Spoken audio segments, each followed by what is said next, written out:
Hi all, ಎಲ್ಲರಿಗೂ ನಮಸ್ಕಾರ. ನನ್ನ 8 ಡೇಸ್ ವೆಯ್ಟ್ ಲಾಸ್ ಚಾಲೆಂಜ್ನಲ್ಲಿ ಇವತ್ತು 3rd ಡೇ. ಸರ್ಪ್ರೈಸ್ ನೋಡಿ, ನಾನು ಮಾರ್ನಿಂಗ್ ಖಾಲಿ ಹೊಟ್ಟೆಯಲ್ಲಿ ವೆಯ್ಟ್ ಚೆಕ್ ಮಾಡ್ತಾಯಿದ್ದೀನಿ. ನನ್ನ ವೆಯ್ಟ್ ಬಂದುಬಿಟ್ಟು 73.60. ಆ್ಯಕ್ಚುಲಿ ಇದು ಗುಡ್ ಅಲ್ವಾ? ನನಗೆ ಶಾಕ್ ಆಯಿತು, ಹಾಗೆ ತುಂಬಾ ಖುಷಿ ಆಯಿತು. ರಿಸಲ್ಟ್ ಬರ್ತಾ ಇದೆ ಅಂತ ಅನ್ನಿಸ್ತು. ನಿನ್ನೆ ನಾನು 73.90 ಇದ್ದೆ, ಇವಾಗ 73.60 ಆಗಿದೆ. ಇದರಲ್ಲಿ ತುಂಬಾ ಖುಷಿ ಆಯಿತು. ಇವಾಗ ನಾನು ಡೈಲಿ ತಗೋತಿರೋ ಹಾಗೇನೆ. ಸೊ ಇದನ್ನು ತಗೊಳ್ಳೋದ್ರಿಂದ ಏನೇನಾಗುತ್ತೆ ಅಂತ ನಾನು ನನ್ನ ಈ ವೆಯ್ಟ್ ಚಾಲೆಂಜ್ ವೆಯ್ಟ್ ಲಾಸ್ ಚಾಲೆಂಜಲ್ಲಿ ಲಾಗ್ ಅಪ್ಡೇಟ್ಗೆ ಲೈಕ್ ಮಾಡಿ, ಹಾಗೆ ಎಕ್ಸ್ಪ್ಲೇನ್ ಮಾಡಿ. ಯಾರೆಲ್ಲ ನಿಮ್ಮ ಫ್ರೆಂಡ್ಸ್ ಆಗಿರಲಿ, ನೀವಾಗಿರಲಿ ವೆಯ್ಟ್ ಲಾಸ್ ಚಾಲೆಂಜ್ ಮಾಡಬೇಕು ಅಂತ ಇರ್ತೀರಲ್ಲ, ಅವ್ರಿಗೆಲ್ಲರಿಗೂ ಈ ವಿಡಿಯೋನ ಶೇರ್ ಮಾಡಿ ಅಂತ ಕೇಳ್ತೀನಿ. ನೆಕ್ಸ್ಟ್ ನಾನು 45 ಮಿನಿಟ್ಸ್ ಡೈಲಿ ಎಕ್ಸಸೈಸ್ ಮಾಡ್ತೀನಿ. ಜಿಮ್ಗೆ ಹೋಗದೆ, ಹಾಗೆ ಯಾವುದೇ ರೀತಿ ಇಕ್ವಿಪ್ಮೆಂಟ್ ಬಳಸದೇ ನಾನು ಮನೆಯಲ್ಲಾಗಿ ಸಿಂಪಲ್ಲಾಗಿ ಈಸಿಯಾಗಿ ಫುಲ್ ಬಾಡಿ ವರ್ಕೌಟ್ನ ನಾನು ಮನೆಯಲ್ಲಿ ಮಾಡ್ತೀನಿ. ಹಾಗೆ ಎಕ್ಸಸೈಸ್ ಮಾಡುವಾಗ ಫುಲ್ ನಾವು ಬಾಡಿ ಎಲ್ಲ ಸ್ವೆಟ್ ಆಗಿಬಿಡುತ್ತೆ. ಸೊ ಅದನ್ನು ನೋಡಿಬಿಟ್ಟು ನೀವು ನಾನು ಫುಲ್ಲು ವೆಯ್ಟ್ ಲಾಸ್ ಆಗಿಬಿಟ್ಟಿದ್ದೀನಿ ಅಂತ ಅಂದ್ಕೊಳ್ಳೋ ಥರ ಏನಿರಲ್ಲ. ಬಾಡಿನಲ್ಲಿರೋ ಕ್ಯಾಲ್ರಿ ಲಾಸ್ ಆಗ್ತಿದೆ ಅಂತ ಅಷ್ಟೇ. ವೆಯ್ಟ್ ಲಾಸ್ ಚಾಲೆಂಜಲ್ಲಿ ಎಕ್ಸಸೈಸ್ ಅನ್ನುವಂಥದ್ದು ವೆಯ್ಟ್ ಲಾಸ್ ಆಗೋಕ್ಕೆ ಒಂದು ಮುಖ್ಯ ಪಾರ್ಟ್ ಅಂತ ಹೇಳ್ಬೋದು. ಇವಾಗ ನಾವು ಕಂಟಿನ್ಯೂಯಸ್ ಆಗಿ ವಾಕಿಂಗ್ ಮಾಡೋದ್ರಿಂದ ದೇಹದಲ್ಲಿ ಮೆಟಬಾಲಿಸಮ್ ಅಂತ ಅಂಶ ಇರುತ್ತಲ್ಲ, ಅದು ಉತ್ತಮವಾಗಿರುತ್ತೆ. ಮೆಟಬಾಲಿಸಮ್ ಜಾಸ್ತಿ ಆದಷ್ಟು ದೇಹದಲ್ಲಿ ಕ್ಯಾಲರಿಗಳನ್ನು ಹೆಚ್ಚು ಪರಿಣಾಮಕಾರಿಯಾಗಿ ಯೂಸ್ ಮಾಡಿಕೊಳ್ಳುತ್ತೆ. ಸ್ಲೋ ಆಗಿ ನಾವು ವೆಯ್ಟ್ ಲಾಸ್ ಮಾಡಲು ಸಹಾಯ ಆಗುತ್ತೆ. ಮತ್ತು ದೇಹದಲ್ಲಿ ನಮಗೆ ಸ್ಟ್ರೆಂತ್ ಜಾಸ್ತಿ ಆಗುತ್ತೆ. ಯಾವಾಗಲೂ ಮಲ್ಕೊಂಡೇ ಇರೋದು, ಈ ಥರ ಸೋಮಾರಿತನ ಎಲ್ಲ ಇರುತ್ತಲ್ಲ, ಅದೆಲ್ಲ ಸ್ಲೋ ಆಗಿ ಕಡಿಮೆ ಆಗ್ತಾ ಬರುತ್ತೆ. ಎಕ್ಸಸೈಸ್ ಮಾಡೋದ್ರಿಂದ ಮುಖ್ಯವಾಗಿ ನಮ್ಮ ಹೃದಯ ಕೂಡ ಆರೋಗ್ಯವಾಗಿರುತ್ತೆ. ಬ್ಲಡ್ ಸರ್ಕ್ಯುಲೇಷನ್ ಕೂಡ ಚೆನ್ನಾಗಿ ಆಗುತ್ತೆ. ಹಾಗೆ ನಾವು ಫಿಟ್ಟಾಗಿಯೂ ಇರ್ಬೋದು. ಮೇಯ್ನಾಗಿ ಏನು ಅಂದರೆ, ಇಲ್ಲಿ ನಾನು ಎಕ್ಸಸೈಸ್ನ ಟಿ ವಿನಲ್ಲಿ ಯೂಟ್ಯೂಬ್ ಚಾನೆಲ್ನ ಹಾಕ್ಕೊಂಡು ಎಕ್ಸಸೈಸ್ ಮಾಡ್ತೀನಿ. ನಿಮಗೆ ಸರ್ಚ್ ಮಾಡಿದರೆ ಬೇಕಾದಷ್ಟು ಚಾನಲ್ ಸಿಗುತ್ತೆ. ಅದನ್ನು ನೋಡ್ಕೊಂಡು ಮಾಡೋದ್ರಿಂದ ನಾವು ಬೇರೆ ಬೇರೆ ಥರ ಎಕ್ಸಸೈಸ್ ಮಾಡ್ಬೋದು.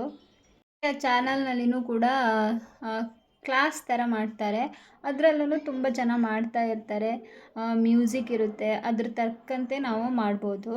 ಅಂದರೆ ಅದನ್ನು ನೋಡ್ಕೊಂಡು ಮಾಡೋದ್ರಿಂದ ನಮಗೆ ಇಂಟ್ರೆಸ್ಟ್ ಬರುತ್ತೆ ಅಂತ ನಾನಿಲ್ಲಿ ಹೇಳ್ತಾ ಇದ್ದೀನಿ. ಯೂಟ್ಯೂಬ್ನಲ್ಲಿ ನೀವು ಸರ್ಚ್ ಮಾಡಿದರೆ ನಿಮಗೆ ತುಂಬ ವೆರೈಟಿ ಚಾನಲ್ ಸಿಗುತ್ತೆ. ಅದರಲ್ಲಿ ಬೇರೆ ಬೇರೆ ರೀತಿ ಎಕ್ಸಸೈಸ್ ಇರುತ್ತೆ. ನಿಮಗೆ ಅದರಲ್ಲಿ ಯಾವ್ದು ಇಷ್ಟ ಆಗುತ್ತೆ ಅದನ್ನು ನೀವು ಮಾಡ್ಕೋಬೋದು. ಒಂದು ಚಾನಲಲ್ಲಿ ಫ್ಯಾಟ್ ಬರ್ನಿಂಗ್ ವರ್ಕೌಟ್ ಇರುತ್ತೆ, ಕಾರ್ಡಿಯೋ ವರ್ಕೌಟ್ ಇರುತ್ತೆ, ಫುಲ್ ಬಾಡಿ ವರ್ಕೌಟ್ ಇರುತ್ತೆ, ಲೋ ಇಂಪ್ಯಾಕ್ಟ್ ಎಕ್ಸಸೈಸ್, ಹೀಗೆ ಬೇರೆ ಬೇರೆ ರೀತಿ ವಿಡಿಯೋಗಳು ನಿಮಗೆ ಯೂಟ್ಯೂಬಲ್ಲಿ ಸಿಗುತ್ತೆ. ಇದರಿಂದ ನಿಮಗೆ ಎಕ್ಸಸೈಸ್ ಮಾಡೋಕ್ಕೆ ಇವಾಗ ಅವರನ್ನು ನೋಡ್ಕೊಂಡು ನಾವು ಮಾಡೋದ್ರಿಂದ ಎಕ್ಸಸೈಸ್ ಬೋರ್ ಅನಿಸಲ್ಲ. ಕಂಟಿನ್ಯೂಯಸ್ ಅಂತಲೂ ಏನಿರಲ್ಲ, ರೆಸ್ಟ್ ಟೈಮ್ ಕೂಡ ನಿಮಗೆ ಕೊಡ್ತಾರೆ. 45 ಮಿನಿಟ್ಸಲ್ಲಿ ಒಂದು 25 ಎಕ್ಸಸೈಸ್ ಇರುತ್ತೆ ಅಂದ್ಕೊಳ್ಳಿ.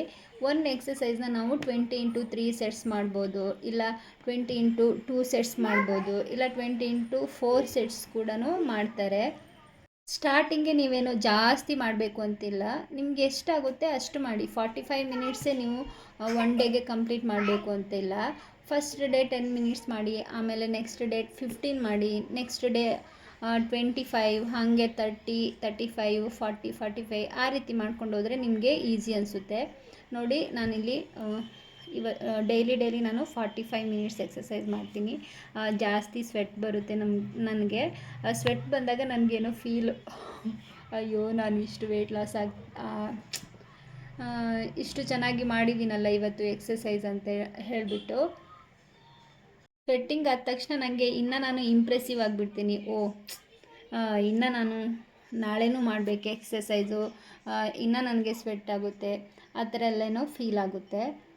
ಇವಾಗ ನಾವು ಫುಡ್ಗೆ ಎಷ್ಟು ಇಂಪಾರ್ಟೆನ್ಸ್ ಕೊಡ್ತೀವೋ, ಹಾಗೆ ಎಕ್ಸಸೈಸ್ಗೂ ಅಷ್ಟೇ ಇಂಪಾರ್ಟೆನ್ಸ್ ಕೊಟ್ಟರೆ ಮಾತ್ರ ನಾವು ವೆಯ್ಟ್ ಲಾಸ್ ಆಗೋಕ್ಕೆ ಹೆಲ್ಪ್ ಆಗುತ್ತೆ. ಬರೀ ಫುಡ್ಡು ತಿಂದ್ಕೊಂಡು ನಾನು ವೆಯ್ಟ್ ಲಾಸ್ ಮಾಡ್ತೀನಿ ಅಂದರೆ ಅದು ನಿಜವಾಗ್ಲೂ ಸಾಧ್ಯ ಇಲ್ಲ. ವೆಯ್ಟ್ ಲಾಸ್ ಜೊತೆಗೆ ನಾವು ಎಕ್ಸಸೈಸ್ ಮಾಡಬೇಕು. ಸಾರಿ ಇವಾಗ ಡಯಟ್ ಜೊತೆಗೆ ನಾವು ಎಕ್ಸಸೈಸು ಮಾಡಬೇಕು, ವಾಕಿಂಗು ಮಾಡಬೇಕು, ಹಾಗೆ ಫುಡ್ಡನ್ನು ಕೂಡ ಅಷ್ಟೇ ಚೆನ್ನಾಗಿ ತಗೋಬೇಕು. ಫುಡ್ಡಿಗಿಂತನೂ ಎಕ್ಸಸೈಸ್ ಇಲ್ಲಿ ಭಾಳ ಇಂಪಾರ್ಟೆಂಟ್ ಆಗುತ್ತೆ. ಎಕ್ಸಸೈಸ್ ಎಲ್ಲ ಆದ ನಂತರ ನಾನು ಟಿಫನ್ಗೆ ಏನು ತೊಗೊಂಡಿದ್ದೀನಿ ಅಂದರೆ ನೋಡಿ, ಬಾರ್ಲಿ ಗಂಜಿನ ಇವತ್ತು ಟಿಫನ್ಗೆ ತೊಗೊಂಡಿದ್ದೀನಿ. ತುಂಬಾ ಟೇಸ್ಟಿಯಾಗಿತ್ತು. ಹಾಗೆ ಇದನ್ನು ತೊಗೊಳ್ಳೋದ್ರಿಂದ ಹೊಟ್ಟೆ ಫುಲ್ ಅಂತ ಅನಿಸುತ್ತೆ. ಹಾಗೆ ಇದ್ರ ಜೊತೆ ಒಂದು ಬೇಯಿಸಿರೋ ಮೊಟ್ಟೆಗೆ ಸ್ವಲ್ಪ ಪೆಪ್ಪರ್ನ ಆ್ಯಡ್ ಮಾಡ್ಕೊಂಡಿದ್ದೀನಿ. ನೆಕ್ಸ್ಟು ಸ್ವಲ್ಪ ಕುಕ್ ಮಾಡಿರೋ ಬೀನ್ಸ್ನ ತೊಗೊಂಡಿದ್ದೀನಿ. ಹಾಗೆ ನೈಟೇ ನೆನೆ ಹಾಕಿರುವಂತಹ 5 ಗೋಡಂಬಿನ ತೊಗೊಂಡಿದ್ದೀನಿ. ಗೋಡಂಬಿ ಬೇರೆ ಡ್ರೈ ಫ್ರೂಟ್ಸ್ನೆಲ್ಲ ನಾವು ಜಾಸ್ತಿ ತೊಗೊಳ್ಳೋದ್ರಿಂದನೂ ಕೂಡ ವೆಯ್ಟ್ ಗೇನ್ ಆಗುತ್ತೆ. ಸೊ ಹಾಗಾಗಿ ಎಷ್ಟು ತೊಗೋಬೇಕು ಅಷ್ಟೇ ತೊಗೋಬೇಕು. ಇದು ನೋಡಿ ನನ್ನ ಮಧ್ಯಾಹ್ನದ ಲಂಚ್ ರೆಸಿಪಿ. ಇಲ್ಲಿ ನಾನು ಸೌತೆಕಾಯಿ, ಕ್ಯಾರೆಟು, ಹಾಗೆ ಬೇಯಿಸಿರೋ ಸ್ವಲ್ಪ ಬೀನ್ಸು, 1 ಕಪ್ಪಾಗುವಷ್ಟು ರೈಸು ಮತ್ತು ಮೊಳಕೆ ಬರಿಸಿರೋ ಹುರುಳಿಕಾಳು ಸಾಂಬಾರನ್ನ ತೊಗೊಂಡಿದ್ದೀನಿ. ಪ್ಲೇಟ್ನ ನೋಡಿದರೆ ನಿಮಗೆ ಗೊತ್ತಾಗ್ಬೋದು, ಇದರಲ್ಲಿ ವೆಜಿಟೇಬಲ್ಸೇ ಜಾಸ್ತಿ ಇದೆ. ಸಂಜೆ ಸಾಯಂಕಾಲಕ್ಕೆ ಮಳೆ ಬರ್ತಾಯಿತ್ತು. ಸೊ ಹಾಗಾಗಿ ಏನಾದರೂ ತಿನ್ನಬೇಕು ಅಂತ ಅನ್ನಿಸ್ತಾಯಿತ್ತು. ಗೋಡಂಬಿತ್ತು, ಅದನ್ನು ಸ್ವಲ್ಪ ಡ್ರೈ ರೋಸ್ಟ್ ಮಾಡಿಬಿಟ್ಟು ತೊಗೊಂಡಿದ್ದೀನಿ. ಜಾಸ್ತಿ ತೊಗೊಳಕ್ಕೆ ಹೋಗಬೇಡಿ, ಸ್ವಲ್ಪನೇ ಕ್ವಾಂಟಿಟಿ ತೊಗೊಳ್ಳಿ. ಇದು ನನ್ನ ನೈಟ್ ಡಿನ್ನರು. ಇಲ್ಲಿ 2 ರಾಗಿ ದೋಸೆ, ಹಾಗೆ ಇದ್ರ ಜೊತೆಗೆ ಮಧ್ಯಾಹ್ನ ಮಾಡಿರುವಂಥ ಮೊಳಕೆ ಕಟ್ಟಿರೋ ಹುರುಳಿಕಾಳು ಸಾಂಬಾರನ್ನ ತೊಗೊಂಡಿದ್ದೀನಿ. 2 ರಾಗಿ ದೋಸೆ ಅಷ್ಟೇ ತೊಗೊಂಡಿರೋದು, ಮತ್ತು ನಾನು ಏನೂ ತೊಗೊಂಡಿಲ್ಲ. ಡಿನ್ನರ್ ಆದ ನಂತರ ನಾನು 20 ಮಿನಿಟ್ಸ್ ವಾಕಿಂಗ್ ಮಾಡಿದ್ದೀನಿ. ಇದು ನನ್ನ 8 ಡೇಸ್ ವೆಯ್ಟ್ ಲಾಸ್ ಚಾಲೆಂಜ್ನ 3ನೇ ದಿನ. ನನ್ನ 3ನೇ ದಿನದ ವೆಯ್ಟ್ ಲಾಸ್ ಚಾಲೆಂಜ್ ಈ ರೀತಿಯಾಗಿತ್ತು. ಏನೇನು ಮಾಡಿದ್ದೀನಿ, ಯಾವ ರೀತಿ ಫುಡ್ಡೆಲ್ಲ ತೊಗೊಂಡಿದ್ದೀನಿ ಅಂತ ನಿಮ್ಮ ಜೊತೆ ಶೇರ್ ಮಾಡಿದ್ದೀನಿ. ಲೈಫಲ್ಲಿ ನಾವೇನಾದರೂ ಚಿಕ್ಕದಾದ್ರೂ ಪರವಾಗಿಲ್ಲ, ಏನಾದರೂ ಒಂದು ನಾವು ಡೈಲಿ ಗುಡ್ ಹ್ಯಾಬಿಟ್ನ ಆ್ಯಡ್ ಮಾಡಿಕೊಂಡ್ರೆ ನಮ್ಮ ಲೈಫ್ನೂ ಕೂಡ ಚೇಂಜ್ ಮಾಡ್ಕೋಬೋದು. ವೆಯ್ಟ್ ಲಾಸ್ ಮಾಡೋಕ್ಕೋಸ್ಕರ ನಾವು ಶಾರ್ಟ್ಕಟ್ ಮಾಡೋದಕ್ಕಿಂತ ರೆಗ್ಯುಲರಾಗಿ ಟ್ರೈ ಮಾಡಬೇಕು. ಹಾಗೆ ಇದರಲ್ಲಿ ಶಿಸ್ತು ಕೂಡ ತುಂಬಾ ಮುಖ್ಯ. ಸೊ ಇವತ್ತಿಗೆ ನನ್ನ 3ನೇ ದಿನದ weight loss challenge video end ಆಗ್ತಾಯಿದೆ.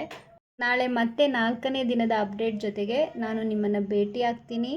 ನನ್ನ ಈ ವೆಯ್ಟ್ ಲಾಸ್ ಜರ್ನಿ ನಿಮಗೆ ಇಷ್ಟ ಆಗ್ತಾಯಿದ್ರೆ ಈ ವಿಡಿಯೋಗೊಂದು ಲೈಕ್ ಮಾಡಿ, ಹಾಗೆ ಈ ವಿಡಿಯೋನ ಬೇರೆಯವ್ರಿಗೆ ಶೇರ್ ಮಾಡಿ, ನಮ್ಮ ಚಾನಲ್ನ ಸಬ್ಸ್ಕ್ರೈಬ್ ಮಾಡ್ಕೊಳ್ಳಿ ಅಂತ ಕೇಳ್ಕೊತೀನಿ. ಮತ್ತು ನಿಮಗೇನಾದರೂ ಡೌಟ್ಸ್ ಇದ್ದರೆ ವಿಡಿಯೋ ಕಮೆಂಟ್ಸಲ್ಲಿ ಕಮೆಂಟ್ ಮಾಡಿ ಅಂತ ಹೇಳ್ತೀನಿ. ಧನ್ಯವಾದಗಳು. ಮತ್ತು ನಾಳೆ ಸಿಗೋಣ. ಅಲ್ಲಿವರೆಗೂ ಟೇಕ್ ಕೇರ್. Bye friends.